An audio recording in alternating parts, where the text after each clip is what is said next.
y nos estaba esperando una hermana en Barcelona que después se uniría junto con su hija a nuestro viaje a Israel. Permítame decirles que esa hermana ha entrado en contacto con nosotros porque otra hermana argentina que en su día había viajado con nosotros a Israel le había hablado de nosotros, de los cultos y de la iglesia, y entonces ella llevaba ya unos cuantos meses viendo los cultos. Ella es odontóloga, probablemente, no sé si me está escuchando ahora mismo, le mandamos un saludo a nuestra hermana Miguelina y a su hija Chantal. Ella vive en Gerona, ella es odontóloga, tiene su propia clínica y esa noche dormimos en Barcelona, aunque previamente fuimos a comer a la casa de unos hermanos que nos trataron de maravilla, unos hermanos que se llama Víctor y no recuerdo ahora mismo el nombre de su esposa, y allí estuvimos con ellos, hicimos noche en Barcelona, bueno, hacer noche por decir algo, porque prácticamente dormimos muy poquito porque al día siguiente teníamos que salir muy temprano para Israel. Y bueno, fuimos para Israel junto con esta hermana. Allí nos estaba esperando nuestro hermano Adolfo, junto con su esposa, unos hermanos que viven en Tel Aviv. Estuvimos con ellos, comimos y luego ya al día siguiente, o mejor dicho, ya en esa madrugada, ya comenzaba a venir el resto de los hermanos que iban a estar con nosotros. Puedo decir sinceramente que de todos los viajes que he hecho, que ya son unos cuantos, este grupo fue un grupo especial. Sinceramente, este grupo sobre todo de hermanos que vinieron de Bélgica, aunque tanto el pastor que vino junto con su esposa son peruanos y vino algún hermano también ecuatoriano, y dos chicos, dos jóvenes que venían desde Buenos Aires. Imagínense el viaje tan largo que tuvieron que hacer, pero se acoplaron al grupo. Fue un grupo realmente excelente. No hubo en ningún momento ninguna queja, mantuvieron el ritmo en todo tiempo. Ya venían preparados, ya les venían diciendo hace tiempo que se entrenaran físicamente para aguantar el ritmo. Les habían hablado acerca de que esto iba a ser una especie de seminario, donde iban a estar estudiando la palabra por la mañana, por la tarde y por la noche, y aparte visitaríamos un montón de lugares. La verdad es que fue un tiempo extraordinario. Como era un grupo numeroso, un grupo grande, viajábamos en 2 furgonetas y en un pequeño coche que alquilamos, que tuvimos que alquilar. Y un día, cuando fuimos al Mar Muerto con el grupo, que por cierto lo pasaron de maravilla, ahí se revolcaron como cochinitos, vamos, lo pasaron de maravilla. Resulta que cuando nos íbamos, el pequeño coche que habíamos alquilado, no arrancaba. Entonces imagínense lo que es estar allí en el Mar Muerto. Yo no sabía cómo se decía los cables de las pinzas del coche, ni en inglés, ni en hebreo, ni en nada. Pero bueno, el Señor me puso en gracia, por allí me busqué la vida y pudimos, gracias al Señor, arrancar el coche. Llegamos a Jerusalén, pero al día siguiente salíamos muy temprano para Galilea y el coche tampoco arrancaba. Era Shabbat y yo nunca vi un día de reposo de tanto reposo como ese día. Yo ni pájaros había ese día. ¿Qué hacemos? Un día de reposo, ¿dónde consigo yo unas pinzas, unos cables para arrancar el dichoso coche? Ya habíamos quedado cerca de Galilea, en el Yardenit, porque a todo esto también tuvimos un culto de bautismo. Ahora les pondremos ahí también unas fotografías para que las vean. Habíamos quedado con Adolfo, que él subía de Tel Aviv y nos íbamos a encontrar allí. El caso es que, bueno, gracias al Señor pude encontrar un aparatito, que ya se lo enseñaré, es como si fuera un pequeño móvil, que me decían que con eso podía arrancar el coche. Digo, bueno, pues como esta gente es tan lista, pues habrán inventado algo que se puede utilizar para arrancar el coche. El coche, gracias al Señor, arrancó y nos pusimos en carretera, pero se volvió a parar el coche. Arrancó y se volvió a parar el coche. Y ya a la tercera vez ya el coche no arrancaba. Entonces nos vimos ahí en un pequeño dilema. ¿Qué hacíamos? Entonces llamamos al servicio de emergencia de la Rentacar y nosotros con las 2 furgonetas decidimos salir, esperarles en el Yardenit, esperarles arriba en Galilea. Después ellos ya se unirían a nosotros. Y el caso es que, bueno, sí, se pudieron unir a nosotros, pero claro, esto ya crea un pequeño ahí, un desfase de horarios, de tiempo y tal. Pero bueno, gracias al Señor, fue un incidente que el Señor nos ayudó. Quiero decirles que en Shabbat, en Jerusalén, se para la ciudad y no hay nada, está todo parado, no hay transporte, no hay coches, no hay nada. y el tener que buscarte la vida con un grupo, con la presión que llevas, con los horarios que tienes que cumplir, nos esperaban en el barco, nos esperaban en un sitio para comer. Bueno, gracias al Señor, Dios nos dio la gracia suficiente porque, en fin, no es fácil nada de esto, pero bueno, gracias al Señor llegamos, estuvimos ese día allí y resulta que esta hermana de la cual les estoy hablando, nuestra hermana Miguelina, junto con su hija, resulta que pidieron ser bautizadas. Ellas no tienen ninguna experiencia, digamos, eclesiástica de iglesia, sino que, como ella bien dice, su iglesia somos nosotros. Ella está muy contenta de que esta tarde estemos aquí diciendo todo esto, porque ella me dijo que ella quería esta tarde escuchar todo el informe que yo daba sobre Israel, y ella me dice a mí muchas veces que ella cuando llega hasta ahora cierra su clínica y se pone allá a escuchar, y sé que nos está escuchando y por eso le mandamos un saludo a ella y a su hija. Y ellas pidieron ser bautizadas. Para mí fue una sorpresa porque no les había yo hablado en absoluto, pero también aproveché la oportunidad para comentarle a nuestro hermano Adolfo, que vive en Tel Aviv, si una de sus hijas, que también se había convertido no hacía mucho tiempo, se quería bautizar. Y la chica Sara pues dijo que sí, ¿no? Entonces yo quiero ponerles en esta tarde algunas fotografías de este viaje para hacerles también a ustedes copartícipes, porque ustedes también oraron por nosotros y sus oraciones se notaron, ¿sabes? Sus oraciones se notaron en todo momento. Bueno, ahí tenemos una fotografía. A mis espaldas estaría la sinagoga más vieja de Jerusalén, una sinagoga que visitamos en una ocasión. Ese día estaba cerrada, no pudimos entrar. Es una sinagoga de los caraítas, judíos caraítas, por lo visto proceden del Cairo, y son los únicos judíos que aceptan única y exclusivamente la Biblia como la base de su fe. Es decir, no aceptan la tradición, ni todo el Talmud, ni todas estas cosas que se han ido añadiendo con el paso del tiempo, y son gente de verdad muy especial, gente muy extraordinaria. Yo los quise llevar para que la vieran, pero estaba cerrada. Pero enfrente, eso que veis ahí, son las ruinas del palacio donde Herodes vivía en la ciudad de Jerusalén. Lógicamente están ruinas. Herodes tenía muchos palacios, muchos. Tenían en Masada tenía uno, tenían en Belén otro, en fin, tenían en Cesarea la Marítima otro, y este era el palacio en el que él vivía en la ciudad de Jerusalén. Lo están restaurando y bueno, como allí están siempre de obras, esperemos que en cuanto lleguemos en otro viaje pues ya esté totalmente restaurado.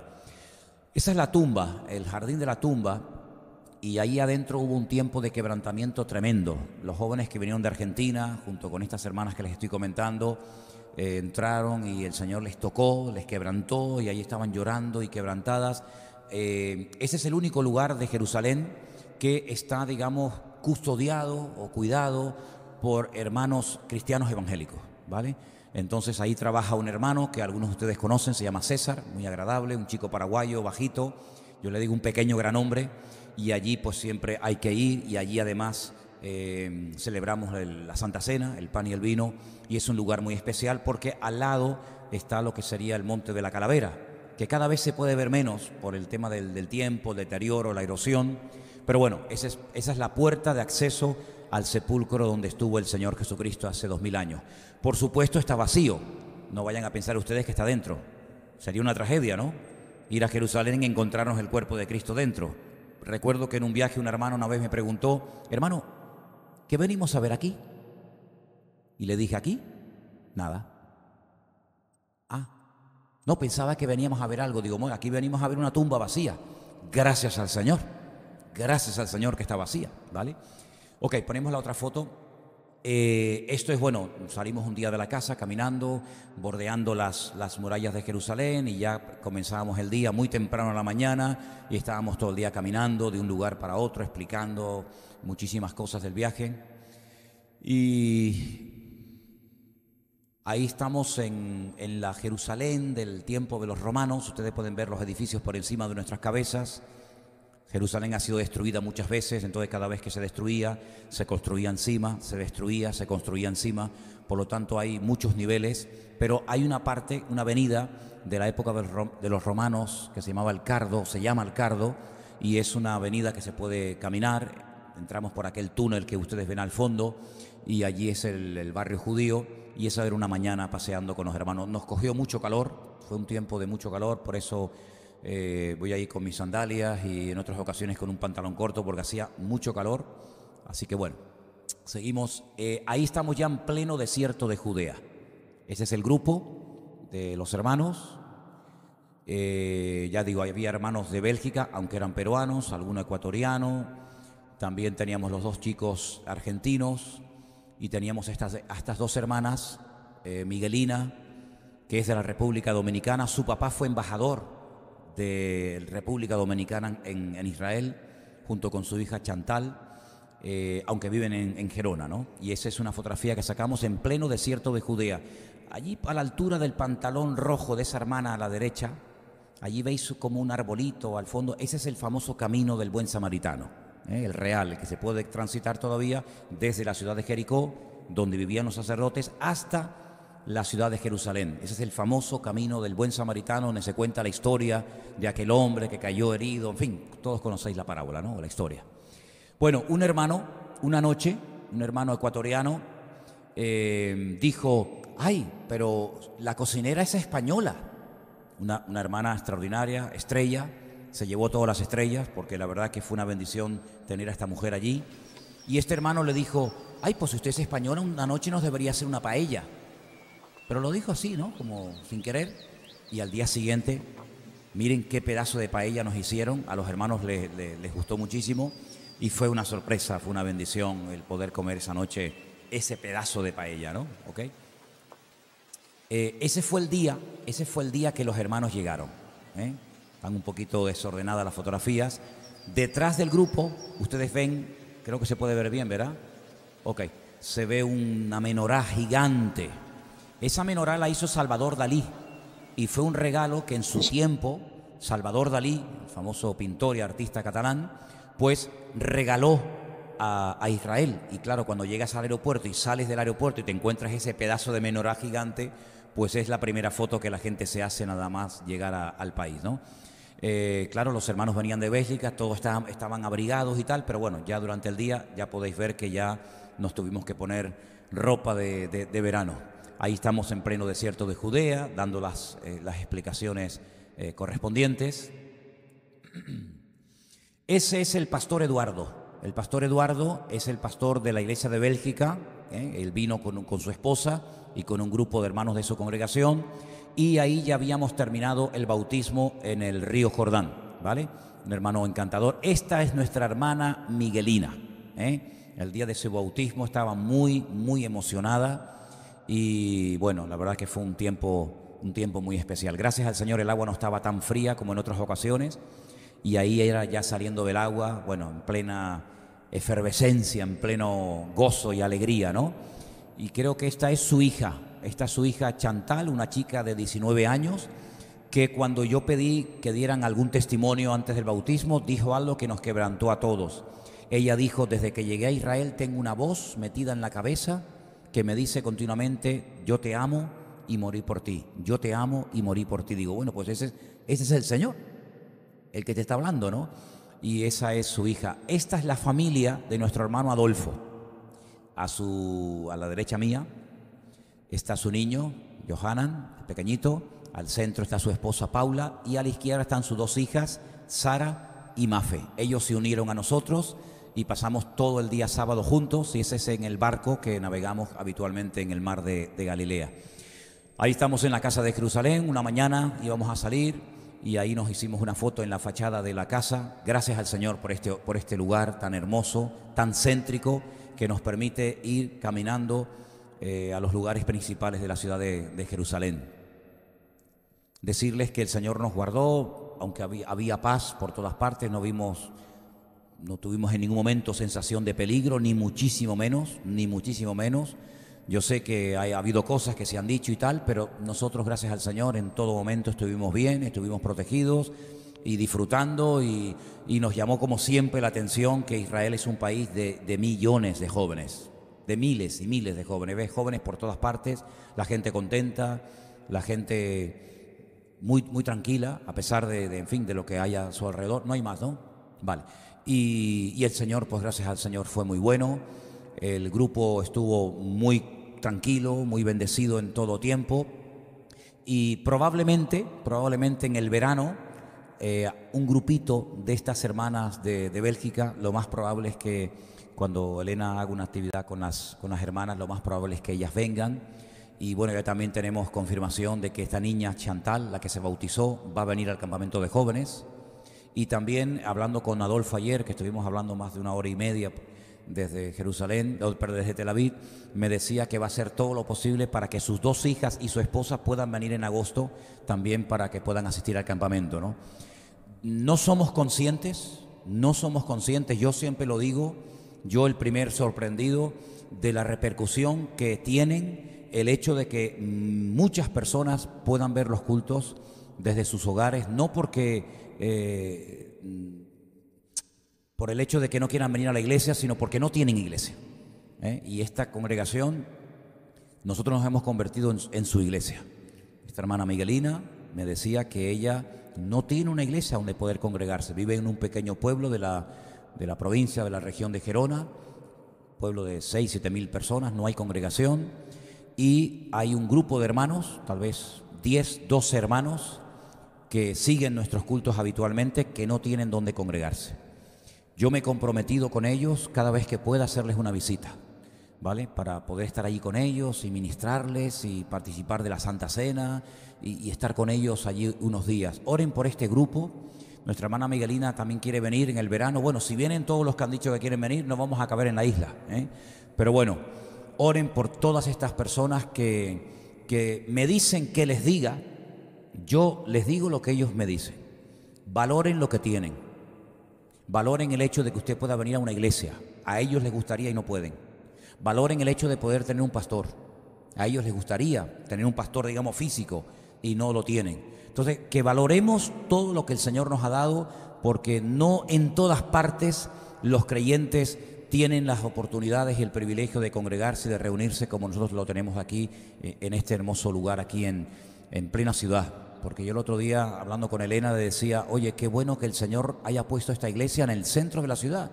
Porque sí, yo sé que gracias al Señor hay otras congregaciones, pero en esta ubicación tan bien ubicada no hay tantas, ¿no? Así que damos gracias al Señor por este privilegio, y aprovecho también la oportunidad para agradecer a Anderson y a Marcos, que han estado compartiendo en este tiempo.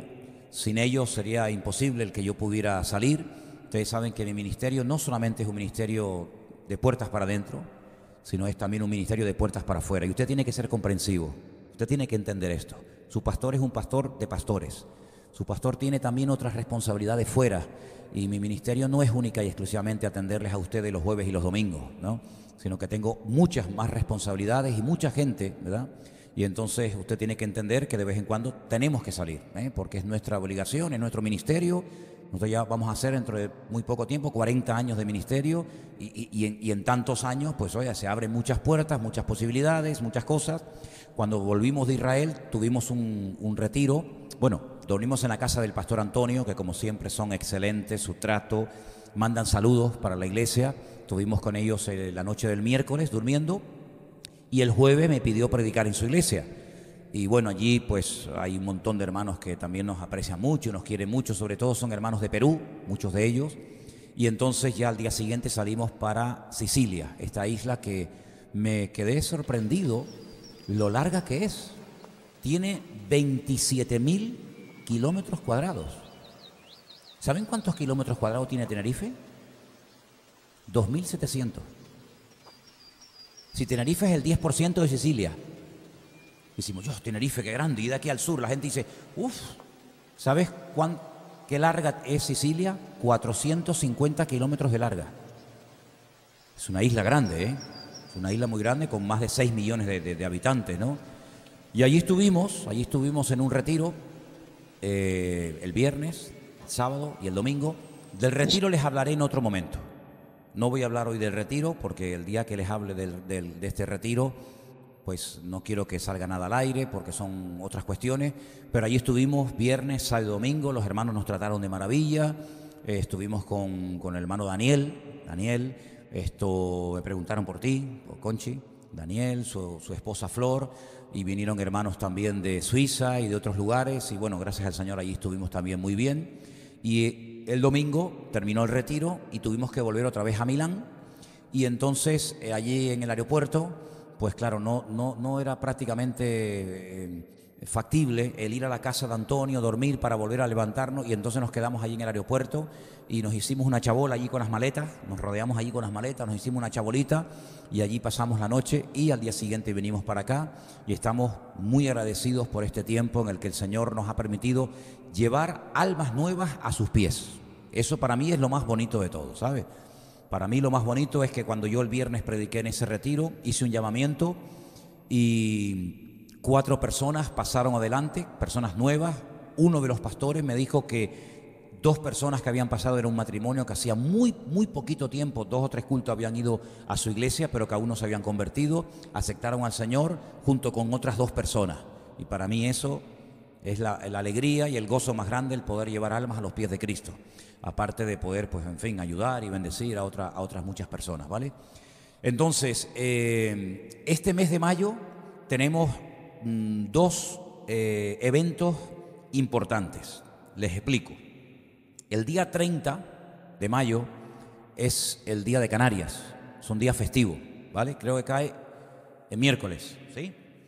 Entonces, hemos decidido pasar ese día todos juntos en el puerto de la Cruz.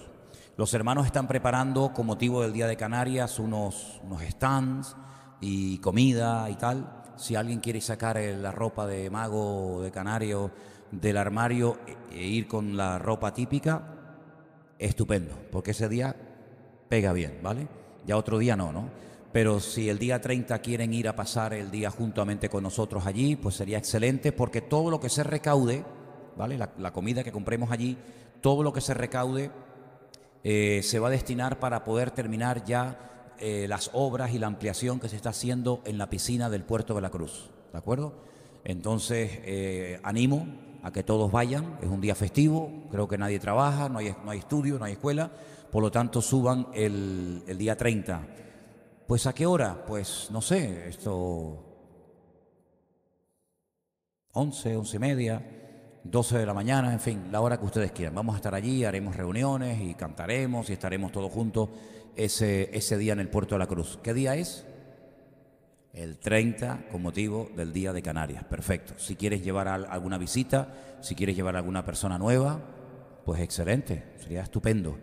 Vamos a ver cómo está el día, yo pienso que va a estar bien, si podemos poner fuera las sillas y los instrumentos y el sonido y hacer un culto al aire libre, pues estupendo, ¿vale? Día 30.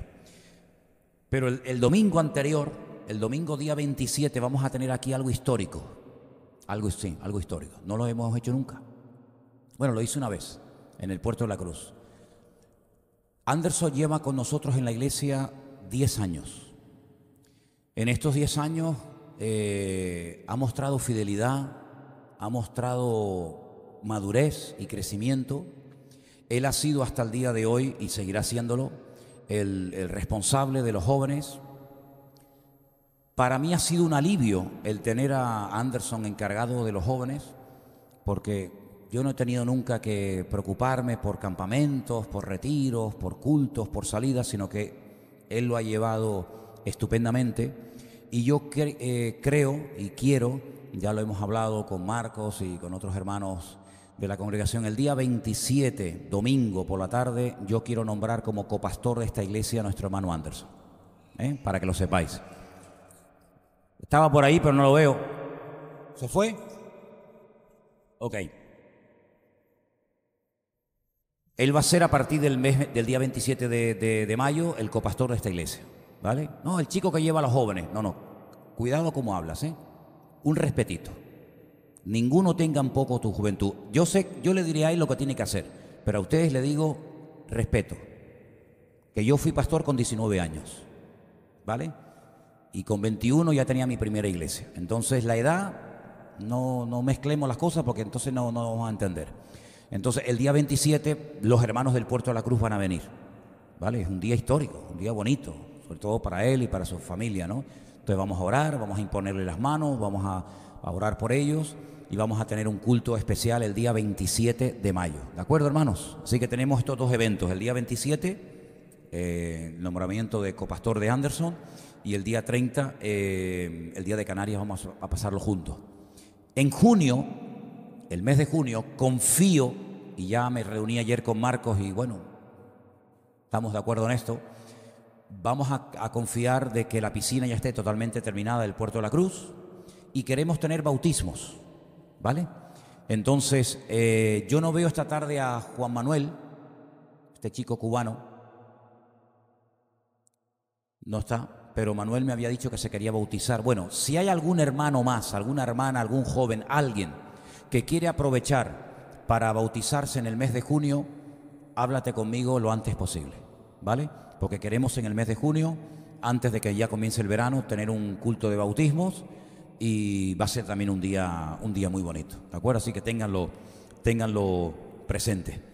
Y me gustaría que lo antes posible me pasarais las fechas del campamento de los jóvenes para ya publicarlas y para comenzar a orar. De hecho, ya le pido a la iglesia que por favor desde ya esté comenzando a orar por el campamento de jóvenes, porque queremos, como siempre, que el campamento sea un momento especial para todos los jóvenes que asistan, y estamos confiando de que este año tendremos, Dios mediante, si así el Señor lo permite, visitas, y quiero que tengamos un tiempo muy especial. Yo creo que generalmente suele ser la tercera semana de agosto, ¿sí? Elena, ¿me quieres decir algo? Bueno, pues lo damos después entonces. Entonces, oren por favor desde ya por el campamento de los jóvenes de este verano. Y queremos animar a todos los jóvenes a que por supuesto asistan. Si yo fuera joven yo asistiría, ¿vale? Entonces, ténganlo presente. Vamos a orar un momentito, para que esta palabrita que les quiero compartir en este momento sea de bendición y todos y cada uno de nosotros podamos ser bendecidos, ¿no?, a través de la palabra del Señor, y vamos a darle sobre todo gracias, ¿eh? Por favor, yo pido que en este momento cierres tus ojos, le des gracias al Señor por lo bueno que Él es con nosotros.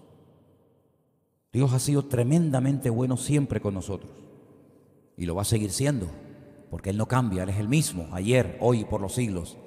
Y por eso en esta tarde, Señor, queremos hacer esta oración de gratitud y reconocer públicamente y confesarte como ese Dios de amor, ese Dios de misericordia, ese Dios de bondad que siempre nos ha demostrado que está a nuestro lado. Señor, danos fuerzas para seguir en tus caminos, que nunca te abandonemos, sino que siempre te confesemos, no solamente con nuestras palabras, sino también con nuestra vida y nuestras acciones. Que nuestra vida sea un testimonio para muchas personas que aún no te conocen y aún no te han recibido. Que nuestra vida sea una vida verdaderamente atractiva para que la gente que rechaza el Evangelio puedan ver en nosotros algo diferente y que podamos realmente tener siempre una actitud de gratitud, porque tú eres bueno y para siempre es tu misericordia. Te damos gracias por todo lo que nos has dado hasta el día de hoy, por todo el camino que hemos recorrido juntos, y te doy gracias también por todos y cada uno de los hermanos que en esta tarde están aquí en esta congregación, en este culto, y por todos los hermanos y hermanas que nos estarán viendo ahora de diferentes partes del mundo, y después también los bendecimos, y gracias por sus oraciones y por su apoyo hacia nuestra vida. En el nombre bendito de tu amado Hijo Jesús. Amén y amén. Como yo les decía, quiero leer el Salmo 121. Sé que es un salmo muy conocido y doy la bienvenida a todos, y sobre todo no sé, hay una parejita nueva, no sé si han estado en el tiempo que yo he estado fuera. ¿Ya habéis estado? ¿Sí? Bueno, después nos saludamos. El Salmo 121, que empieza diciendo cántico gradual o cántico de las subidas, era una de las canciones que se cantaban cuando los peregrinos subían a la ciudad de Jerusalén a adorar al Señor. Saben ustedes que 3 veces al año era obligatorio que tenían que subir a Jerusalén. ¿Por qué digo subir? Porque Jerusalén está en alto. Si usted conoce Jerusalén, los que han estado conmigo lo saben, Jerusalén está casi a 800 metros de altura. Entonces, cuando se va a Jerusalén, siempre dice, subimos a Jerusalén. Y cuando usted va a Capernaum, a Samaria, a Tel Aviv, a donde sea, pues usted desciende, ¿vale? Entonces, cuando se subía a Jerusalén, los peregrinos, los que iban con sus diezmos, con sus ofrendas, cuando iban en la fiesta de Pesaj, la fiesta de la Pascua, 50 días después, que es la que se va a celebrar ahora, la fiesta de Shavuot o Pentecostés, y finalmente entre el mes de septiembre, octubre aproximadamente, la fiesta de los tabernáculos, la gente subía cantando, y este era uno de los salmos que se cantaba. Y es muy bonito porque dice, alzaré mis ojos a los montes. Léalo conmigo. ¿De dónde vendrá mi socorro? Mi socorro viene del Señor, que hizo los cielos y la tierra. No dará tu pie al resbaladero, ni se dormirá el que te guarda. He aquí no se adormecerá ni dormirá el que guarda a Israel. El Señor es tu guardador, el Señor es tu sombra a tu mano derecha. El sol no te fatigará de día, ni la luna de noche.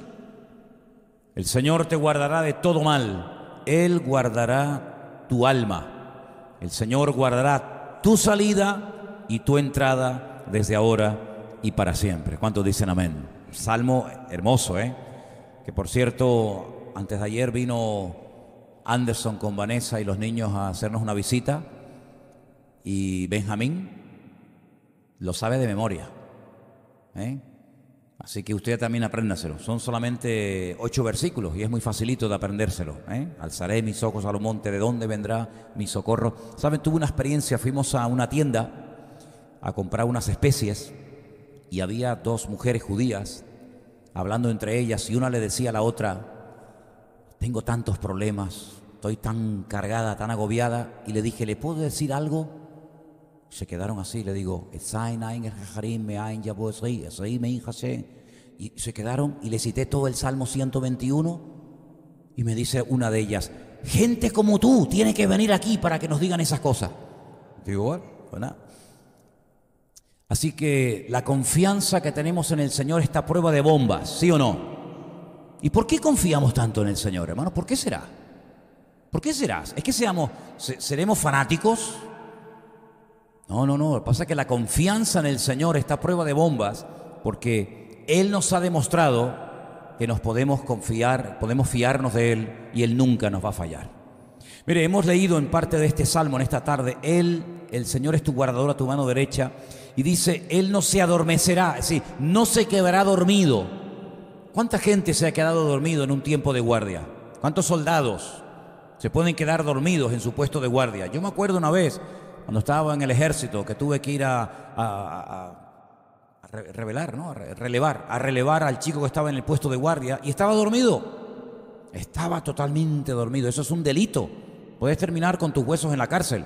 El que un soldado que tiene la responsabilidad de cuidar a 4 o 5 mil compañeros que están durmiendo tranquilos, sabiendo que tú estás ahí armado, vigilándoles, y que tú te quedes dormido. La Biblia nos habla mucho acerca de la atalaya. La atalaya era el hombre que estaba en lo alto de ese monte o en esa torre, mirando, oteando al horizonte y diciendo: oye, cuidado que viene el enemigo. Y la Biblia dice: ay de aquel que se quede dormido, la sangre de toda la ciudad será demandada sobre la cabeza de esta persona. Bueno, y en cierto sentido, los cristianos, la iglesia del Señor es la atalaya. Somos los voceros, los que les decimos a la gente: hey, que Cristo viene, que la palabra es verdad, que tienen que arrepentirse. En fin, todo eso que ustedes saben, ¿verdad?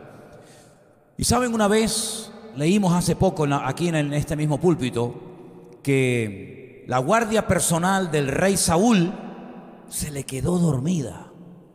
¿Se acuerdan? Y bajó David de las montañas, se metió en medio del campamento, cogió la lanza de Saúl, se la lleva y empieza a gritar: ¡Abner! ¡Abner! Fíjate tú qué nombre tiene. Padre Ner Luz, padre de luz, el que tenía que proteger al rey. Le dice: ¿cómo es posible que te has quedado dormido? Imagínate tú, David podía haberlo matado. Pero eso nunca va a ocurrir con el Señor, porque el Señor no se cansa. Los discípulos se cansaron y se le quedaron dormidos. ¿Se acuerdan? En el huerto de Getsemaní se le quedaron dormidos. Les pide oración y se les quedaron dormidos. Sin embargo, el Señor jamás dormirá, porque no se cansa. El Señor está velando por tu vida y por la mía 24 horas al día a la diestra de Dios Padre, clamando, intercediendo por ti. Cuando tú no oras, Él ya oró por ti. Cuando tú estás tal vez desanimado, decaído, Él nunca se va a desanimar ni va a decaer su semblante, sino todo lo contrario. Siempre te protegerá, siempre te sustentaré con la diestra de mi justicia, dice el Señor. ¿Cuántos dicen amén? Y por eso, hermanos, tenemos la confianza de saber que tenemos un Dios que ha prometido, y lo que el Señor cumple, o lo que el Señor promete lo cumple, que va a cuidar de tu vida, tu parte física, tu parte psicológica, tu parte económica, tu parte familiar, etcétera. De todas y cada una de las áreas de tu vida el Señor va a cuidar. No tienes que tener ningún temor. El que tiene temor es porque no termina de fiarse de Dios. ¿Temor de qué? ¿De qué puedes tener miedo? De no tener trabajo, pero si el Señor es mi pastor, nada me faltará. De caer enfermo, pero si por su llaga fuimos nosotros curados. De que se metan contra ti, pero aunque un ejército acampe contra ti, no temerá mi corazón. ¿De qué puedes tener temor? Cuando tú conoces al Señor de verdad y tienes una relación con Él, tú sabes perfectamente que el Señor cuida de tu vida, ¿sí o no? Íbamos Elena y yo caminando una tarde por Jerusalén y venía hacia nosotros una chica y al oírnos hablar español, como les gusta tanto el español a muchos allí, nos empezó allí medio 4 palabras en español, un poquito en inglés, un poco en hebreo y tal. Y hay un momento en el que la chica me pregunta, ¿qué religión tienes? Y yo le dije, ¿yo? Ninguna. ¿No? Claro, como allí todo el mundo tiene una religión. Digo, yo tengo una relación con Dios que es diferente. Y dice, eso es lo que yo quiero tener. Eso es lo que yo quiero tener, una relación con Dios. Allí estuvimos un poquito hablando y le dimos la página web de la iglesia y no sé si algún día nos verá o no, ¿no? Lo que está bien claro es que nosotros, hermanos, la relación que tenemos con el Señor es una relación de amor, es una relación abierta, es una relación transparente, cercana, ¿verdad? Sabemos que el Señor nos cuida, que nos protege, que Él tiene todo absolutamente bajo su control. No hay nada, ni un solo detalle que se escape de su control. Cuando les conté el detalle de que se nos rompió el coche, no arrancaba por la carretera, claro, uno dice, Dios mío, ¿qué hago yo aquí ahora? Ahí tirados en la carretera, pero el Señor siempre de alguna manera nos sorprende, ¿verdad? Y lo que parece aparentemente negativo, dice que Él siempre lo cambia en cosas buenas para su gloria y para su honra. Pablo decía, el apóstol Pablo, en una de sus cartas, todas las cosas que me han sucedido, tremendas persecuciones, incomprendido, abandonado, dice, todo, absolutamente todo ha redundado para el progreso del Evangelio. Y hace tiempo estudié y averigüé qué es eso de progresar, y es un término militar romano. Era cuando los soldados cogían un machete y se abrían camino donde no había. Cuando vas por una selva y no hay camino, ¿por dónde vamos? Bueno, pues con el machete te vas abriendo camino, ¿verdad? Y vas progresando. Eso es lo que dice Pablo, dice, yo me abrí camino donde no había. No hay obstáculo que pueda frenar a un hijo de Dios. ¿Por qué? Porque vamos progresando, vamos avanzando, no en nuestro nombre, sino en el nombre, sobre todo nombre del Señor Jesús. Dios poderoso, un Dios que nos cuida de noche y de día. Por eso los peregrinos podían subir a Jerusalén tranquilos, porque claro, veían, los que han estado conmigo, por ejemplo, en Galilea, en el monte Arbel, cuando ves esas murallas, esas montaña gigantesca, toda llena de cientos de cuevas a tu izquierda y a tu derecha, y tú tienes que meterte por ese desfiladero y miras hacia arriba, y arriba se ponían los ladrones, los que observaban a los peregrinos que iban con sus diezmos y con sus ofrendas viajando días y días para ir a Jerusalén a adorar al Señor. Pues oye, había ese temor, vamos con niños, vamos con las mujeres, y es un peligro. Y ahí se inspiraba el salmista para decir, ¿de dónde vendrá mi socorro? Y mi socorro siempre va a venir del mismo lado, del que hizo los cielos y la tierra. Amén, hermanos, de nuestro Dios. Los cielos y la tierra no se hicieron solos. Eso es lo que el hombre dice, que todo fue así, ¡pum!, producto de la casualidad. Pero eso no es verdad. La Biblia dice que detrás de los cielos, detrás de la tierra, detrás del sol, detrás de una planta, detrás de una hormiga, detrás de cualquier cosa, está la mano todopoderosa de nuestro Dios. Y esa mano está sobre nuestra vida permanentemente, de noche y de día. Por eso no tenemos que tener ningún temor. Bueno, pero es que los años pasan. Sí, los años pasan, pero Dios no pasa. Dios sigue siendo exactamente el mismo. Incluso a los que se sienten débiles, les dice, dígalo. Diga el débil, fuerte soy. ¿Y por qué dice diga? Porque hay algo que la Biblia nos enseña, y todos ya lo sabemos, creo que a estas alturas, y es que a la hora de hablar, a la hora de confesar, a la hora de sacar nuestra fe a través de nuestras voces, algo cambia. Por eso dice que hay mucha gente que están enfermas porque con la mente piensan una cosa, pero con la boca hablan otra, y se produce como una especie de cortocircuito, ¿verdad? Y por eso hay mucha gente que se enferma y dice, no, yo creo en Dios, yo creo en Dios, creo en su palabra, pero después se quejan, se lamentan y el cuerpo como que no termina de asimilar esa disociación, ese divorcio que se produce entre lo que crees y lo que hablas. Si crees, ¿por qué hablas así? Si crees en un Dios poderoso, ¿por qué te lamentas? ¿Por qué te quejas, no? Entonces la Biblia habla mucho acerca de hablar, de confesar. De hecho, en Romanos 10 hay un pasaje muy conocido que ustedes conocen perfectamente, que dice que con el corazón se cree para justicia, pero con la boca se confiesa para salvación. Por eso cuando alguien dice, no, yo creo en el Señor, yo quiero seguirle, ok, venga y dígalo en alta voz, confiéselo, dígalo. Así como dijo en un momento puntual de su vida burradas, o así como en un momento puntual de su vida dijo cualquier tontería, ahora diga verdades. Ahora acepto a Cristo, declaro que el Señor es mi Salvador, que murió por mí, que resucitó, que estará conmigo, que me va a dar fuerza, que me apoyará, que me sustentará. Y eso, hermano, reactiva su fe. No es algo mágico, es algo bíblico, que es muy diferente. Cuando usted confiesa con su boca, no su estado de ánimo, porque nuestro estado de ánimo es cambiante. De hecho, yo en este retiro que estuve ahora ahí en Sicilia, le dije, mire hermano, el Espíritu Santo no va a utilizar ni sus emociones ni sus sentimientos para hablarle. No se confundan, porque los sentimientos y las emociones son tremendamente cambiantes. Usted no está siempre igual. Un día le puede doler la cabeza, un día están sus hormonas por el suelo, otro día tiene el estado de ánimo por las nubes, otro día tiene un entusiasmo espectacular, otro día no tiene ganas ni de salir de la habitación. Pero si el Señor tuviera que utilizar nuestro estado de ánimo, apañados estábamos. Pero dice la Biblia en Efesios capítulo 6 que la espada del Espíritu, ¿qué es? La palabra de Dios. Es increíble. Yo hace unos días leía esto y decimos, claro, la armadura del cristiano, sí, el yelmo, el escudo, la coraza, sí. Pero hay un versículo que dice que la espada del Espíritu o la espada del Espíritu es la palabra de Dios. Es decir, el Espíritu Santo va a utilizar la palabra del Señor. Por eso dice que more, que abunde la palabra de Dios en nuestros corazones. ¿Para qué? Para que cuando llegue un momento de enfermedad, de crisis matrimonial o de lo que sea, la palabra de Dios brote en su corazón, la confiese con su boca y el diablo tiene que dejarla en paz. ¿Hay algún ejemplo de lo que estoy diciendo? Sí, claro, Cristo. Él es nuestro ejemplo en todo. ¿Qué hizo el Señor cuando estaba siendo atacado? Nada más y nada menos que por Satanás. Mire, Satanás solamente ha atentado personalmente a dos personas. ¿Quién fue la primera? Eva. ¿Y el segundo? Cristo. Así de claro. Satanás en persona, no mandó a un demonio, no, él en persona fue y le dijo a Eva esto, esto y esto. Y en persona se fue al desierto de Judea y le dijo al Señor, puso en tela de juicio la declaración que ya el Padre había hecho. ¿Se acuerdan cuando Cristo estaba siendo bautizado por Juan el Bautista en el río Jordán? Que dice que se oyó la voz de Dios. Se oyó audiblemente la voz de Dios. ¿Y qué dijo? Este es mi Hijo amado, en el cual, dice en la Reina Valera, ¿cómo dice?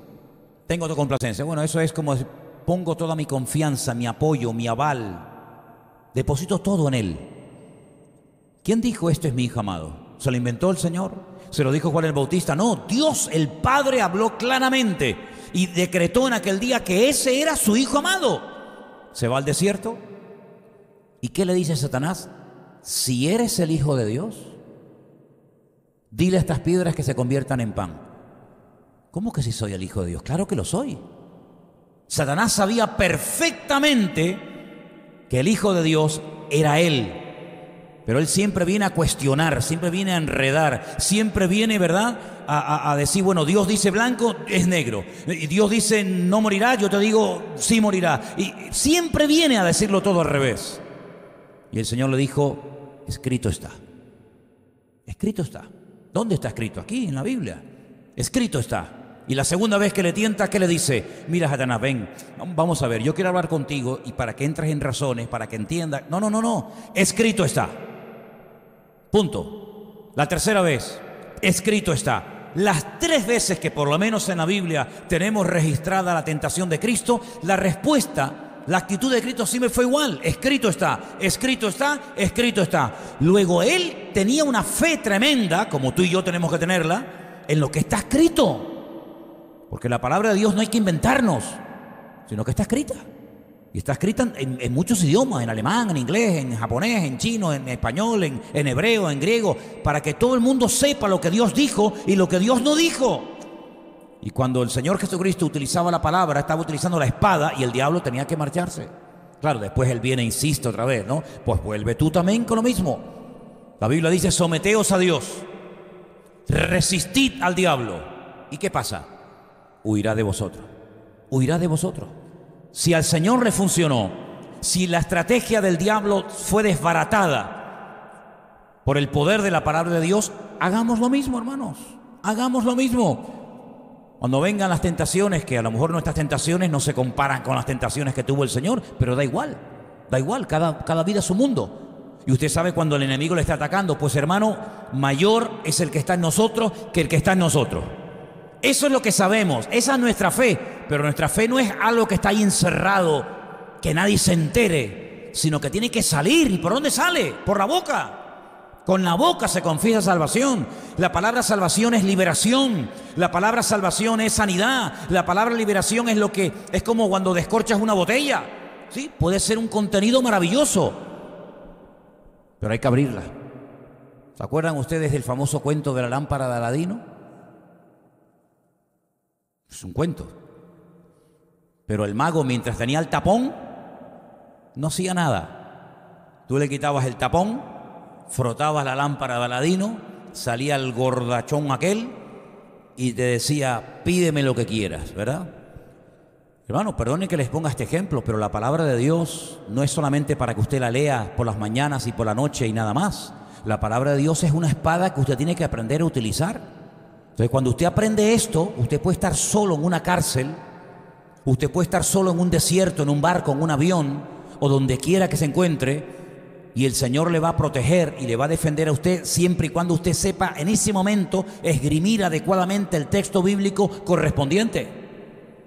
Por lo tanto, queridos hermanos, este salmo que hemos leído esta tarde es un salmo que sería buenísimo que todos nosotros nos lo aprendiéramos bien de memoria, porque nos va a venir muy bien, nos va a venir pero que muy bien en muchos momentos puntuales de nuestra vida. Y al final dice, el Señor te guardará tu salida y tu entrada desde ahora y para siempre. Si no es algo que dice, bueno, funciona 3 meses, sino que funciona toda la vida, porque el Señor siempre ha prometido estar con nosotros todos los días hasta el fin del mundo. ¿Cuántos dicen amén?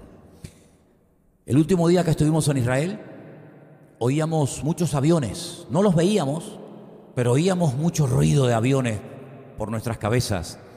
Esa noche, desde Siria, Irán mandó contra Israel 20 misiles. No hicieron daño absoluto. Dice, pero ¿cómo pueden mandar 20 misiles y no pasar nada? El Señor te guardará de todo mal. Dice aquí, el Señor será tu guardador, el Señor te protegerá, guardará tu alma, te guardará de todo mal. No pasó absolutamente nada. Esa noche Israel atacó las 50 bases militares que los iraníes tenían ya montadas desde hace mucho tiempo en territorio sirio. En todas las escuelas militares del mundo se estudian las batallas, cómo le ganó Napoleón a fulano, cómo le ganó fulanito a este ejército. Y una de las batallas que dejó con la boca abierta a todos los militares y se estudia es la famosa guerra de los 6 días. Esa guerra tan cortita que en 6 días un país se enfrentó contra 8, un país chiquitito contra 8 y los reventó totalmente, artillería, aviación, etcétera, y hasta el día de hoy se están recuperando. Estamos hablando del 1967. La mayoría de ustedes no habían nacido.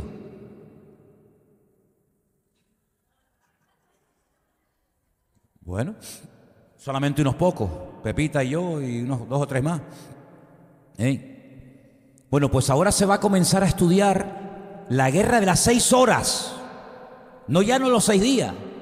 La guerra de las 6 horas. En 6 horas, Israel atacó las 50 bases militares de Irán en territorio de Siria, las reventó, con lo que significa la pérdida de cientos de millones, y probablemente Irán tardará unos cuantos años en volver a levantar cabeza. Y uno dice, qué misericordia tiene Dios con esta gente, ¿eh? Qué misericordia tan grande tiene el Señor con este pueblo. Pero ¿sabe qué? Yo lo he dicho muchas veces y ustedes lo saben. Dios ha decidido, así como decidió amarte a ti y a mí, así como Él nos escogió, y yo creo, y perdonen, yo creo que a mí el Señor me eligió desde el vientre de mi madre. Eso lo tengo yo clarísimo, ¿eh? Yo creo que a mí Dios, desde que fui concebido, cuando era allí un piojo allí, yo creo que a mí el Señor ya me escogió, y tengo muchas razones para creer eso. El Señor se empeñó en decir, este pueblo yo lo voy a proteger y yo lo voy a defender. Y Él dice en su palabra, no porque sean los mejores, no, sino porque probablemente es un pueblo con el que nadie quiera trabajar y al que nadie compraría. Porque al fin y al cabo era un montón de gente esclavas en Egipto. Pero Él se decidió y amó a ese pueblo y lo llamó su hijo. Israel es mi hijo. Y por eso dice la Biblia que Él protegerá a ese pueblo, porque el que destruya a ese pueblo, que no va a ocurrir nunca, pero el que destruya a ese pueblo es como haber dicho, lo que tú prometiste es mentira. Yo pude destruir a Israel cuando tú decías que nadie lo podría hacer, por lo tanto tú eres un mentiroso. Y esa es la guerra a lo largo de la historia, siglos y siglos. Los babilónicos lo intentaron, los griegos lo intentaron, los medo-persas lo intentaron, los romanos lo intentaron, los egipcios lo intentaron, y curiosamente todos los imperios que intentaron destruir, los imperios, los que intentaron destruir a Israel, no existen. ¿Dónde está el imperio romano? Te vas a Roma, a la antigua Roma, y te encuentras todo tirado, todo roto. Te vas a Grecia, no existe el imperio griego. Los únicos que están tratando como la gallina cuando le corta la cabeza de dar algún coletazo son los persas o los iraníes, que no quieren terminar de reconocer que no van a poder de ninguna manera destruir ese pueblo. ¿Por qué? Porque Dios ha dicho que va a defenderlos hasta la muerte, hasta el final.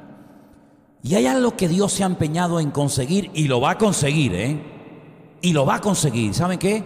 Que todo ese pueblo reconozca que Cristo es el Mesías. Y bueno, se han hecho estadísticas y se ha llegado a la conclusión de que prácticamente hoy en Israel, en las ciudades principales, ya hay mesiánicos, ya hay gente que está adorando y creyendo en el Mesías. Hay miles, cada vez más, cada vez más. Tuvimos el domingo por la tarde un ratito en una iglesia en Jerusalén, muy bonita, la iglesia King of Kings, la iglesia Rey de Reyes, y es una bendición el poder estar en una iglesia en Jerusalén adorando al Señor. Y los domingos es en inglés, pero el viernes es todo en hebreo para los judíos que han aceptado al Mesías, y el Señor ha dicho, todo Israel será salvo. Y es increíble cómo el Señor está tratando de trabajar y forzar y llevar hasta las últimas consecuencias a este pueblo para que le reciba. Será atacado, será lo que ustedes quieran, pero al final todo Israel será salvo, dice la Biblia. Y hasta en el libro del Apocalipsis dice que al final de los tiempos, 12.000 de cada tribu, saben que Israel está formada por 12 familias o 12 tribus, dice que 12.000 de cada tribu, es decir, 144.000 judíos en el monte de Sión.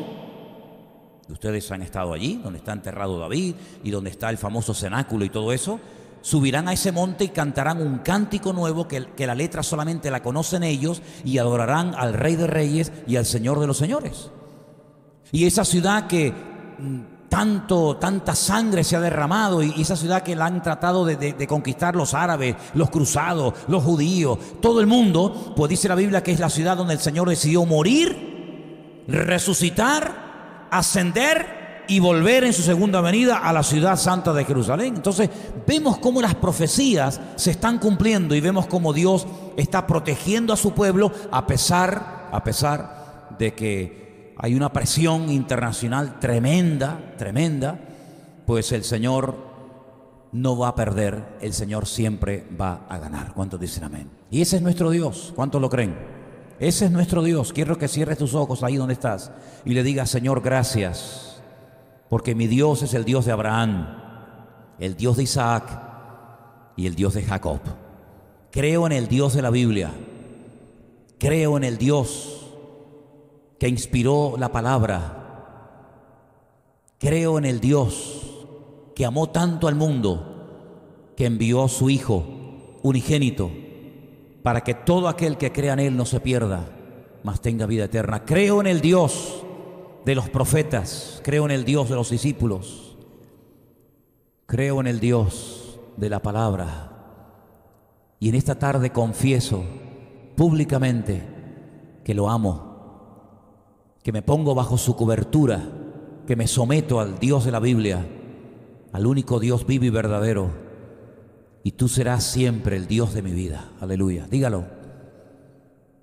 Y tal vez te animes a decir: y también en mi familia confieso que tú eres el Señor, y quiero que en mis estudios tú seas el Señor, y en mi matrimonio, y quiero que tú seas el Señor en mi empresa, en mis negocios, y quiero que te encargues de mi vida, de mi economía, de mis estudios.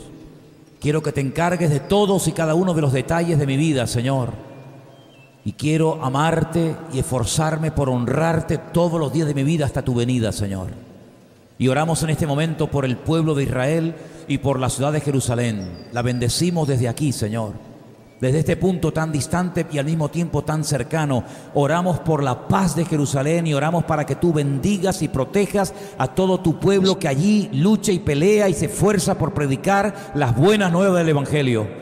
Y te pido, Señor, que tú nos guardes de todo peligro y de todo mal y sigas estando con nosotros hasta tu venida, Señor, porque sabemos que tú vienes pronto. Ayúdanos a honrarte, a amarte y a ponerte como la prioridad de nuestra vida. En el nombre de tu amado Hijo Jesús. Amén.